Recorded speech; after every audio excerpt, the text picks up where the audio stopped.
Hey guys, welcome back to Hooked, the podcast from Eco Fishing Shop, Lake of the Ozarks, Missouri. Travis, Randall, my boy Johnathan.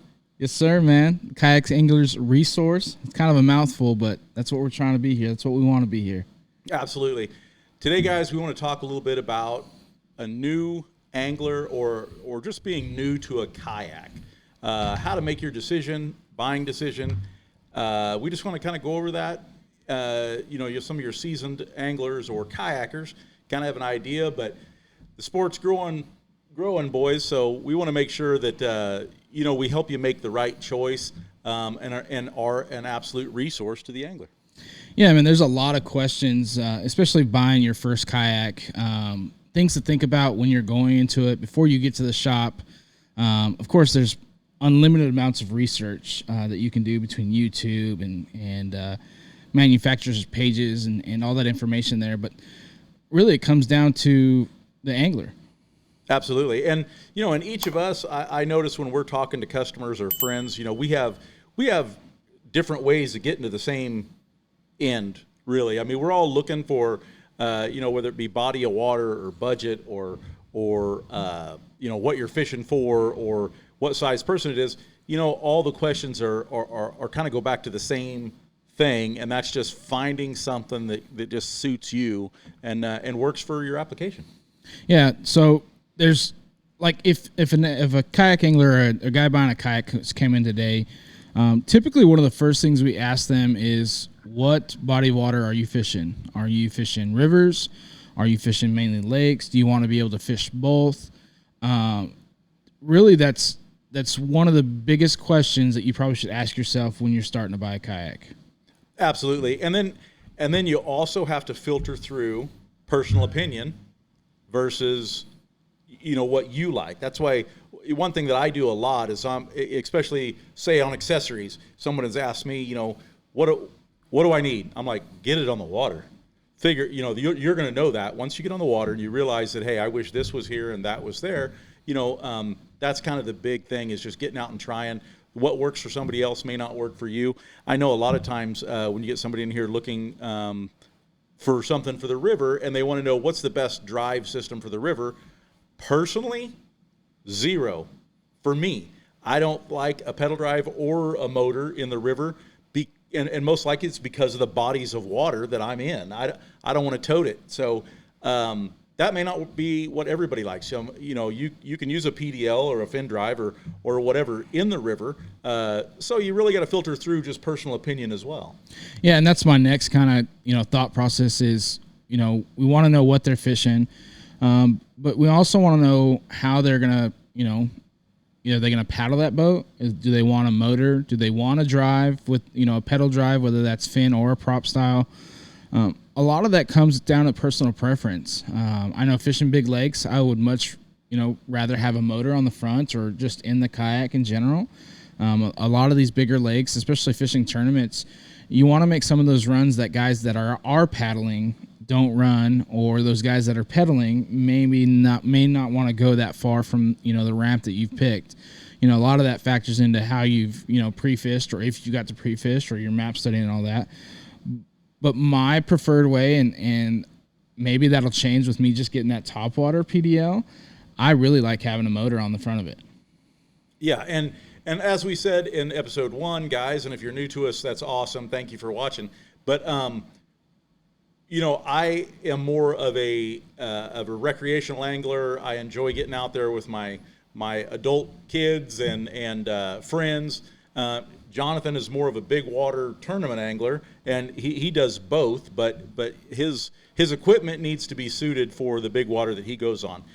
Personally, I'm in an Old Town Sportsman MK106.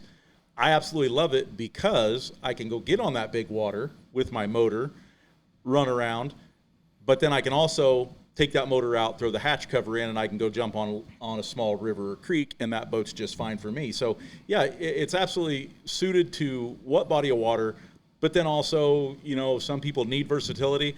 We've sold some big boats to guys that are like, it's going to stay in my boat dock.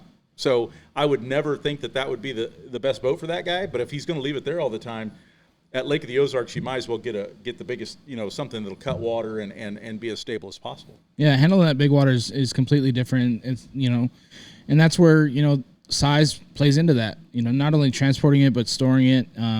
But a longer kayak's gonna paddle or pedal better. It's gonna track better in the water, where a shorter, wider boat we may have more stability. The benefit of us doing specifically fishing kayaks is our platforms from top to bottom are going to be more stable than any recreational specific kayak. So, if you're getting into it and maybe you're not fishing, but you still want a more stable kayak, I think we, top to bottom, there's something that we can offer. And that kind of, what's your next thought process is, what's your budget? Is there a budget? Is it sky's the limit? Or, hey, man, I've got, X amount of dollars and I want to stick around there and this is what I'm looking for. And that kind of plays into that as well. Yeah, absolutely. And I think a lot of these things, guys, are things that, whether you come into Eco Fishing Shop or your local kayak shop, these are things that we hope that the guy or girl asks you, but these are things that you need to think about. When you walk in that door, the first thing you think of is what body of water, what price range do I want to be in, and just kind of see what fits that's in those two things, and then you can start paring down, really fine-tuning it after you figure out, okay, this is going to fish the body of waters that I want. This is definitely in my price range. Here's 3 boats. Now, the beauty of what we do here is we load those 3 boats up, take you to the water, and you get to test them out. Not all kayak shops have the ability to do that, but hopefully you get a chance to do that. But then I think that you really need to look at just which kayak actually fits your body type at that point. After you find out what fits in your budget, what fits in the body of water, then all of a sudden now it's comfort. Now you really got to find out, okay, I'm a long-legged guy. I'm not a long-legged guy. But, I like my 106 because it's about, it fits me perfectly. Also really like the fact that I can load and unload it a little easier. But yeah, everything I can reach, I can move. But I'm not a PDL guy or a pedal drive guy at all. And I think that when you start talking about like a pedal kayak, you really need to make sure that thing is perfect for your body type. Yeah, there's definitely, not necessarily customization, but more of a comfort deal. Most of these pedal kayaks, you can adjust the length where the seat sits on the kayak. That way you can fine tune that. But there are some pedal drive kayaks that overall the drive sits closer to the seat, and that may not be comfortable for a guy that's 6'2" and, pedaling that kayak. It's something to think. The other thing you want to think about is what's a priority to you. There's plenty of boats that have dry storage. Some of them don't have dry storage. Look at how much you plan on taking with you. Is it just a day trip that you're usually going to go on? Do you really need a bunch of room for tackle or rods or dry bags or different stuff like that? Once you get past those initial first questions, then you really want to dial it in as far as, do I need a dry hatch? Do I need to hatch at all? Do I need a pedal drive? Do I need a motor? There's plenty of stuff that you probably want to think about before you just go and pull the trigger on a kayak. Absolutely. We had a gentleman in here that bought a pedal drive kayak, and he took it to the water. He brought it back. We were able to exchange it because literally when we tried to fine tune it, and I wished he would have done a demo first, but when he tried to fine tune it, it was just that the stroke was right in the middle of him being able to be fully extended and not, and it just wore his knees out. He didn't like the feeling of it. We were able to find him a different boat that really was, he just really felt comfortable in. So yeah, I think you just fine tuning that, finding what's suited to you as far as accessories. Some people want a power pole, some people don't want a power pole. So you need to find out if the kayak you have has the ability to mount that power pole. So kind of after you do those 3 things, now you kind of move into the accessories. And the accessories aren't just about buying accessories. The kayak you pick needs to be suited to that, because as we spoke about before with your Lure 13.5, there's not a place to mount a power pole on that. Mm-mm. So that could be part of your kayak decision when you're buying one. If you're a river guy and this is the only electric part that's going to be on my kayak, then you need to make sure it has the mounts, or you're going to be spending extra money to get all that mounted. Correct. There's other things to think about as far as accessories and what you want to do next to. Easy ones to start with, a paddle, a life jacket, a rod holder, little stuff like that. Some of the bigger stuff that you may want to start thinking about is transportation. Are you able to throw it in your truck? Do you have to car top it? Are you wanting a trailer and to haul maybe 1 or 2 kayaks? Just little stuff like that would make your when you're getting into this, when you're getting ready for this to pull this trigger on a kayak, that you're kind of thinking about that stuff. What maintenance do we have on a drive if you get a drive? What maintenance do you have on a motor if you go that route? Other stuff like that. There's some must-haves and gotta-haves, and I would say that would be a life jacket and a paddle. I don't think everything else is kind of what you want and how you want to set up that kayak. Yeah, we get people all the time that are getting either a PDL or a motorized kayak, and they say, well, I don't need a paddle. Boys and girls, get you a paddle. Yeah. No matter what. Yeah. Batteries only last so long, and those drives are not completely bulletproof. I mean, if you ever have a problem, the paddle's good, even if it's just for pushing off or whatever you need to do. But, you definitely – your PFD is if you need a PFD and you don't have one, it's too late. Correct. So – get a PFD, wear your PFD. We push that big here at Eco Fishing Shop, and just as anglers, guys, I was not good at wearing a PFD. I actually got an NRS Chinook. I actually used the pockets and made it part of my tackle box, basically, just like I do my turkey vest for turkey season. And now all of a sudden, I can't go fishing without my vest on because I know where everything is in my vest. So do some things like that, but definitely don't skimp on that. Make sure you have a good PFD. Yeah, I mean, I think you're better off buying a lesser kayak and buying a nicer paddle or life jacket than you are to spend more on a kayak and just get a cheap life jacket or paddle. Like Travis said, you don't need it until you need it. Robbie Brewer, Table Rock this year, one of our pro staff guys, he hooked up a battery and he was having some battery issues, and he had a paddle, quite a ways to get back to the ramp, and that makes a tournament or just a day on the water from a decent one or a great one to, oh crap, like what am I going to do now? But those few things is where to start. And, we get questions like what paddle to use, and it's different from every person. It's different for every boat. If you get a Jackson Gnar, you're going to want a really wide paddle, where if you get a, Old Town Loon, you're going to need a smaller paddle. It's all personal preference as much as it is, what equipment you're using. Yeah, and it's also, like you said, the big town or the Old Town, big water, it's a very high seat. So paddle length is going to matter. You want to make sure you're touching the water. So yeah, you can definitely do that. And then there's also things like paddle leashes and lanyards and things like that, especially if one thing I wish that I would have known, when you first start doing tournaments, you start buying those things after you lost things. And that's something I would get ahead of.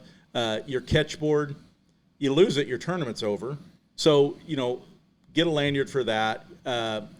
Same thing with your phone. Little things like that. If you're going to go into those tournament things, there's things like that really can make a difference and either make or break you. And ruin a trip or make it a great trip. I mean, even on just a recreational day on the water, if you've got, videos and pictures and stuff that you took while on the water and you want to save those memories, maybe your kid's going out in the first time and it was awesome. If you lose your phone, that's just, it sucks. It's nothing else. But anything, your paddle, your rods, anything you don't want to lose, you should probably leash it. Absolutely. Talking about safety as far as life jacket and paddle, a flag, whether it's a Railblazer flag or a Yak Attack one, it just helps you be more visible on the water. Lake of the Ozarks, you're crazy not to go out with a flag because that lake is busy, and unfortunately, not everybody knows correct, boat etiquette. It's one way to keep your family, yourself, anyone safe on the water. At least it gives them something that they can see. They may not see your kayak, but hopefully they'd see that flag or that light that you have set up on there. Absolutely. Another kind of safety thing that I would talk about was is if you're going to be a fisherman that likes to get out early, put lights in your kayak. I know that you're kind of scooting around before and you just kind of question whether you should. It's kind of one of the things that people are a little slower to do to integrate into their kayak.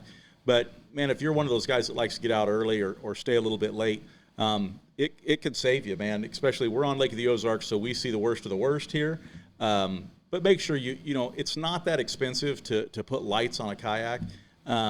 Get that done, because I tell you that really will save you at some point, because it just makes people be able to see it. Yeah, and you have to think about that when you buy a kayak with a motor. Any of those kayaks with a motor, you have to have nav lights up in the front, the red and green lights. But any kayak out on the water before light, you've got to have that white light on. And the biggest thing, it's just a safety thing. It's one way for another boat to notice you on the water where it may be pitch black. There may not be any docks on that lake or anything like that have lighting. It's just overall safety. Absolutely. I think they'll get to a certain age also where you quit thinking about, well, you got to be legal. And I don't wear my PFD and have lights to be legal. I do it for safety, because I want to make sure that I get back at night and that, there's not a problem. That's why I want to make sure that our people are doing that too. Hey, what's up, guys? We are here in the kayak accessory part of the shop here at Eco Fishing Shop in Camdenton, Missouri. As we were talking about, buying your first kayak or upgrading your kayak, we're going to talk about some rod holders. I really think that rod holders is probably one of the very first items that you probably should buy with your kayak when you get one. There's plenty of options as far as rod holders in a couple different styles. But I think it's one of those things that you probably should get, especially if you're fishing quite a bit. Of course, there is some rod holders built into kayaks, but being able to put a rod holder exactly where you want it on that kayak and being able to get to it easily or have it out of your way while you're fishing would make your day a lot better on the water. We'll start off with the Railblazer. They've got two different ones. They've got a rod holder 2, and they have a rod holder tube. Both very similar. One's more set up for spinning rods, and then the other one's more for just about any rod. Really simple to attach, really easy to put on your track system, super easy to lock in and make sure it's secure. Railblazer does have a base, just like the Yak Attack does, that you can put that base wherever you want on the kayak, to any track system, and mount that anywhere you'd like. Moving over to Yak Attack, we've got a couple different options. We've got the AR tube, the Zuka 2, and the Omega Pro. The AR tube, it's got a longer tube. Just kind of looks cool, aesthetically pleasing. These Yak Attack ones as well, they will have a single base that you can put anywhere on the track system to really customize where you want to put that kayak at. The really cool thing about the Railblazer and the Yak Attack base is you can use that base anywhere on the kayak, like I mentioned, but you can use that with other accessories that have the same mounting base. So whether it's a GoPro camera, boom, arm, any of that stuff that's got that same base, you can put that on there and put different accessories, so you can really play with that and work with that. The other option is a horizontal option. Railblazer makes the rod rack. You can mount this inside of a boat. You can do this on the kayak. You can do this in your garage, but it gives you an option to put them horizontal. A lot of the river guys, a lot of guys that fish a lot of docks, like the Ozarks, they don't want their rods sticking up straight behind them. So what they want is to be able to lay those rods down and get into those tighter spots where they can get to. Maybe they're going under a bridge or something like that to get into skinny water. It's always a good option to have some horizontal rod storage.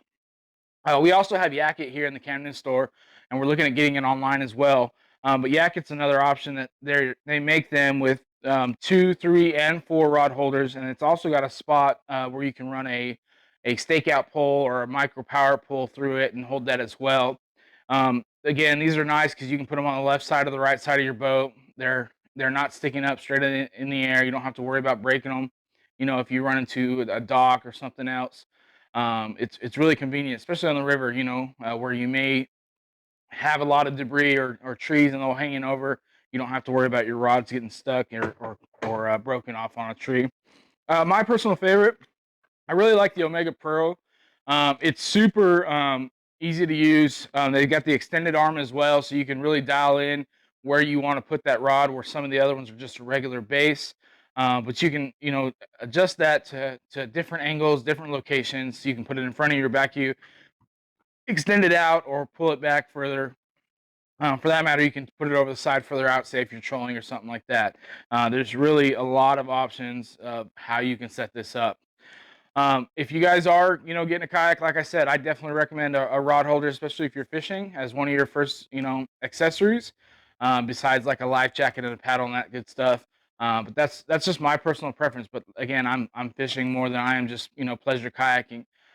Any of this stuff you can find on our website. If you guys have any questions, make sure to get onto the hook to the Kayak Anglers Resource .com, and there's a forum there. You can talk about all that good stuff and accessories and whatnot. And then you can always stop here in Camdenton and come see us. We'd love to have you. Kind of jump to the other side of the spectrum. Me fishing out of a kayak for 3-4 years now. You fishing, multiple years out of a kayak.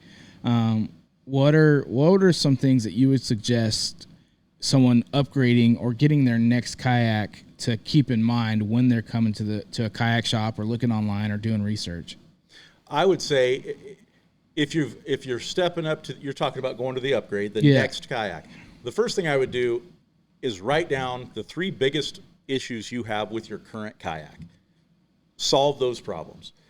If that is tracking, if that is storage, whatever it is, figure out what kayak's going to solve your problem. Everybody wants to look at this, the next thing that comes out. The NAR, Jackson NAR is an awesome boat. I haven't had it on the water yet, so I can't give you a true definition. Looks awesome. But I think that's a big deal, is making sure that it's solving some problems. And if you want to upgrade just to upgrade, that's perfectly fine too. There's nothing wrong with that. But if you're actually looking to upgrade the experience and your equipment, then I think that you really need to figure out what it is that you're looking to do with that boat. It's almost the same questions as the first time, but you're trying to figure out what would be better than what can I go out in tomorrow that actually is better than what I'm in today. Yeah, maybe it's a length issue of your kayak. Maybe it's the stability. Maybe there's not enough tracks on it. Maybe there's not enough overall storage for you. Find those things that what are important to you and what are priorities. On the flip side, I would look at that kayak and say, what did this kayak do the best that I love? Like, what can I not live without on that kayak? Maybe it's the Hobie, fin drive with the kick-up fins. Maybe that you've already have that and you want to go to a 360 where you want to change the way you pedal that boat. But find the things that you want to fix, but also find the things that you really want to love, that you really enjoy and love, and that way you don't get away from that either.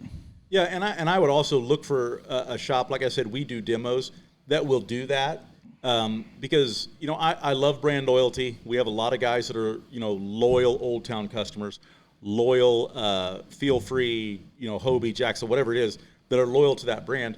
But I would say try some other boats. We get a lot of guys that do that will get out there and try another boat, and there's just a center of gravity issue or something where like, man, I really like that boat.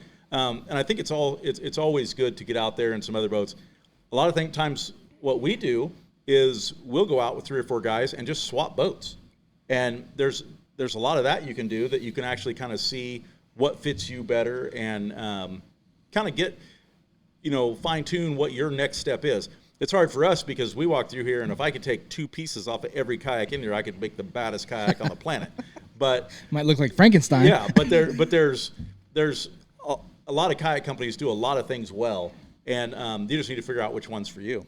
I know for me, the ability to take somebody out on 3 different kayaks is huge for me as well. I would love to do that, to sit in a Hobie, sit in a Old Town, and that way, not only I can say, hey, this is what I saw, this is what I felt, this is, what I think, but just overall, you can really narrow down, an individual person, and hopefully, your kayak shop or someone close to you will do a demo with you, because that is huge. If you get in a boat and, you've got more money than you plan on spending and all you think about is regret, then it's not going to be fun for anybody. It's not going to be fun for us. It's not going to be fun for you. And that's what it's all about, is getting to the water and having a good time. Absolutely. Man, let's talk about, we talked about accessories, but we'll probably do some reviews on some of our rod holders. We do Yak Attack, Railblazer, we do Yak It. All of them are different styles of rod holders. But I mean, is there a wrong way to go with the rod holder, you think? I don't think there's a wrong way. I think it comes back to body of water again. I think that, some of our river guys, they really like the horizontals. You're going under a lot more cover there. And if you've been kayaking long, you've probably drug a pole out of your rod holder at some point. I know we have everything from, guys that like all the different formats of the Yak Attack or Railblaza or Scotty, rod holders that are just track mounted. But now with the black packs and the different holders like that, and the Yacket horizontals and some of those other options, I think it really comes back to fine tuning that boat again to you. Some guys don't like the horizontal because they feel like it's in the way of their net when they're trying to net fish, or I love them. I use mine a lot. So I think it just is kind of fine tuning those things to, what you're going to use. I know there's a lot of guys that carry 3-4 rods. There's a lot of guys that carry 8 to 12 rods. So, you may have multiple rod holder, setups. So I think it just really comes down to what kind of angler are you, what kind of angling are you doing, and where are you doing it? Yeah, we'll go through some of our options, whether it's in-store or online, and that way you can kind of get an idea of what is available. Now, I mean, there's plenty of people that have gone out and make their own rod holders, and maybe that's not you. Maybe you just want to buy something, and that way you can throw it on the kayak. It's ready to go, and that way when you get to the water, it's like it's a no-brainer. It's there. It's ready for you, and it's what you like. But I really think, we talk about some of those first things. I don't think, especially if you're fishing, I don't think a rod holder is a bad idea. Not at all. Not at all. I think that there's, I would think that your next two steps are going to be that and making sure you have the dry storage you need, whether that's a dry bag or storage on your kayak. You can get into further accessories beyond there, but and we'll move forward with those on future shows. But I think those that's pretty much where you need to be. You need to make sure you have your after you get your boat, your PFD, your paddle, your rod holder situation, and then storage for your tackle. Yeah, guys, like always, feel free to reach out to us, whether it's email, call the shop. Travis and I are here, Monday or Tuesday through Friday. I'm here on Saturdays, so we enjoy doing this. It's Travis gives me a hard time all the time because I'm just starting here, and he's like, "Can you believe you get paid to do this?" And I'm like, "It's unbelievable some days," because I love rigging up a kayak. I love hearing what guys are doing to their boat, and it sparks interest in me and gets my thoughts going, and like, what can I do to mine, But feel free to reach out to us any way you feel comfortable, whether it's email or phone call. We're here, we're available, and we love answering your questions. Absolutely. 2 things to keep an eye on. Start watching for our kayak of the week. That will maybe help you with some decisions with weight capacities, lengths, widths, some things on some kayaks. Those are starting this week. So watch us for our kayak of the week, and also a good time to get into your first tournament be the Big Bass 250. Big Bass 250 right here, Lake of the Ozarks. It's going to be a huge turnout. It's going to be fun. We're going to have a great venue, great giveaways. I can't wait to see all that come together. It's going to be a lot of fun, guys. I want everybody to meet anglers from across the country, get to spend some time together, talk about what we love doing. Everybody has a chance to win some really good stuff. We're really going to try and do it up big and do something that's for the angler, the kayak angler. I got a lot of first-timers that are pretty excited about doing it. We'll definitely be going over some rules. That'll be kind of a segment that we'll talk about on one of our shows, and we hope to see all of you there. It's going to be a lot of fun. Yeah, the coolest part is there's no qualify for this. There's no membership fee.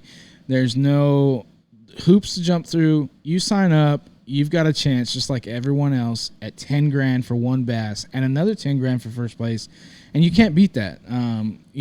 We get everybody signed up in there. That's a huge payout. That could change somebody's life. Absolutely, and there will be several giveaways that, to be honest, could do the same thing. I mean, there's going to be a lot of really cool stuff that we're just giving away as door prizes. There's going to be some different giveaways that aren't posted that'll going to be a surprise that people will find out about at the event. It's going to be a lot of fun. Eco Fishing Shop's really got behind it. And we want to make this an event. We don't want to, it's not just a fishing tournament. That's why, we're spending a lot of money on food and the venue and just having a really good time and making it to where people want to come down here annually and just spend some time with a group of like-minded individuals and just get some lines wet. Well, great place to start when you're buying a kayak. Plenty of options. Like always, we're more than capable and available to answer any questions you guys might need.